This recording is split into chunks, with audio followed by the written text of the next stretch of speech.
নমস্কার বন্ধুরা, তনুশ্রীজ কিচেনে আপনাদের সবাইকে স্বাগত। আজ আবারও চলে এলাম আরও একটি নতুন রেসিপি নিয়ে।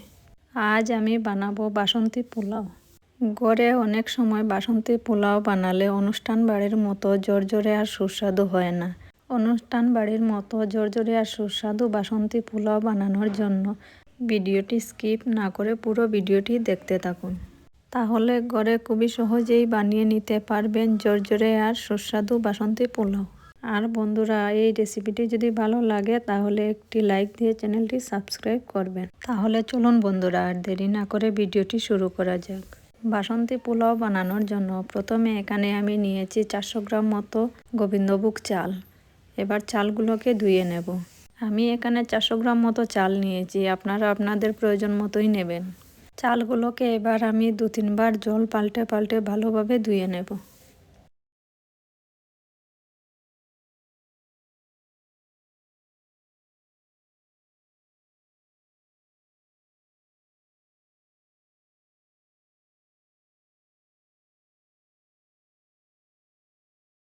চালগুলো আমি 2-3 বার জল পাল্টে পাল্টে ধুয়ে নিয়েছি। এবার চালগুলোকে জল ঝরিয়ে নেব। চালের জলটা ভালোভাবে ঝরার জন্য 1 ঘন্টা মতো এভাবে রেখে দেব। হাফ বাটি চালের জন্য আমি এখানে 1 বাটি মতো জল নিয়েছি। জলটাকে ফুটিয়ে নেব। জলটাকে একটি ঢাকা লাগিয়ে ভালোভাবে ফুটিয়ে নিয়েছি। এদিকে চালের জলটাও ঝরে গেছে। এবার চালগুলোকে মেখে নেব। চালগুলোকে প্রথমে একটি বড় বাটিতে নিয়ে নিচ্ছি।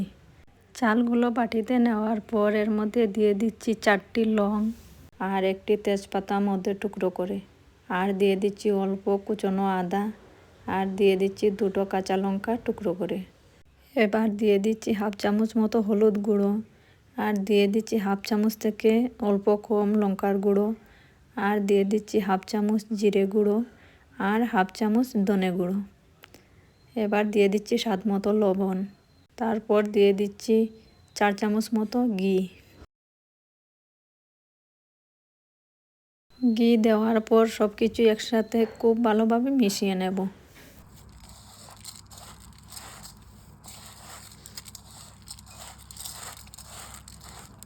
সব মশলাগুলো চালের সাথে খুব ভালোভাবে মিশিয়ে নিয়েছি। এবার এদিকে একটি কড়াই বসিয়ে দিয়েছি। কড়াইতে দিয়ে দিচ্ছি 2-3 চামচ মতো সাদা তেল। সাদা তেল দেওয়ার পর এবার এর মধ্যে দিয়ে দিচ্ছি কয়েকটি কাজু বাদাম আর কয়েকটি কিশমিশ। এগুলোকে তেলের মধ্যে অল্প নেড়ে চেড়ে ভাজবো। এগুলো খুব বেশি লাল করে ভাজবো না, 1 মিনিট মতন নেড়ে চেড়ে নামিয়ে নেব। কাজু বাদাম আর কিশমিশগুলো নামিয়ে নিয়েছি। এবার এই কড়াইতেই দিয়ে দিচ্ছি মেখে রাখা চাল। চাল দেওয়ার পর গ্যাসের আঁচ কমিয়ে চালটাকে 2-3 মিনিট মতো ভালোভাবে ভাজবো।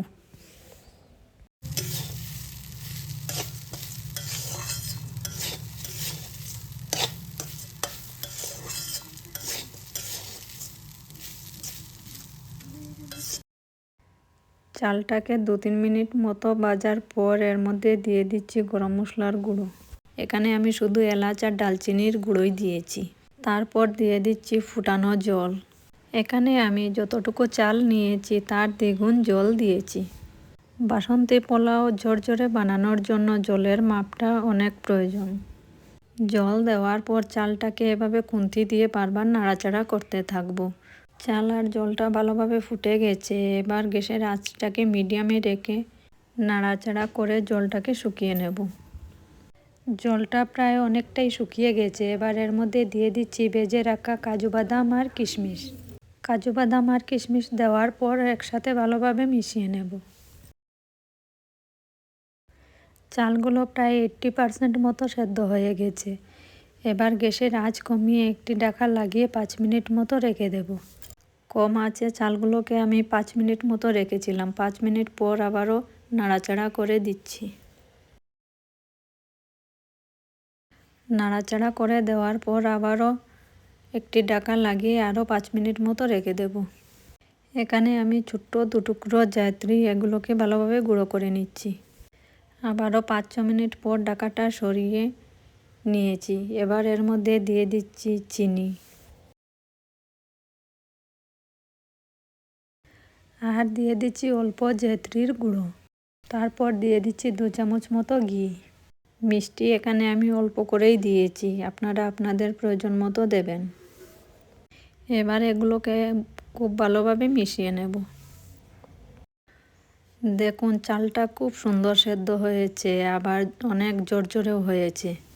আমার বাসন্তী পোলাও পুরো তৈরি হয়ে গেছে। এবার অন্য একটি পাত্রে নামিয়ে নেব। দেখুন বন্ধুরা, পোলাওটা কতটা ঝরঝরে আর কতটা সুন্দর হয়েছে। এভাবে ঝরঝরে পোলাও অবশ্যই একবার ঘরে বানিয়ে খেয়ে দেখবেন, খেতে খুবই ভালো লাগে। মনেই হবে না ঘরে বানিয়েছেন, পুরো অনুষ্ঠান বাড়ির মতোই লাগবে। তো বন্ধুরা, আমার আজকের এই রেসিপিটি আপনাদের কেমন লেগেছে তা অবশ্যই কমেন্ট করে জানাবেন আর ভিডিওটি শেয়ার করে দেবেন। তাহলে বন্ধুরা, আজকের মতো ভিডিওটি এখানেই শেষ করছি। আবারও দেখা হচ্ছে আরও একটি নতুন ভিডিওতে নতুন রেসিপির সাথে।